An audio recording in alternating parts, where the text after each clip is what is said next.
batzuk uretakoak ziren eta beste batzuk lurrakoak.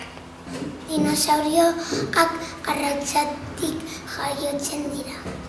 Dinosaurio batzuk belarjaleak ziren eta beste batzuk karajijaleak. Meteoritoak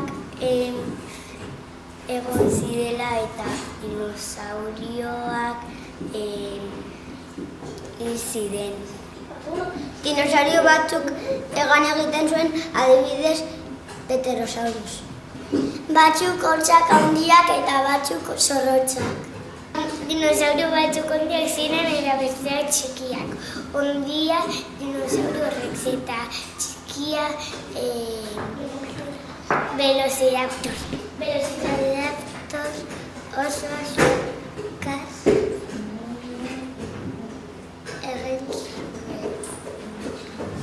korrika. Fosilak lurrean aurkitzen dutela eta ziren dinosaurioen arrastroak. Dinosaurioak daukate zorbaldean plakak batzuk defendatzeko eta beroa dauka. Karnotauroak dauka bi adar hemen eta Triceratops dauka bi hemen eta bat hemen. Museoetan aldira aurkitu hortzak, ezorrak eta fosilak.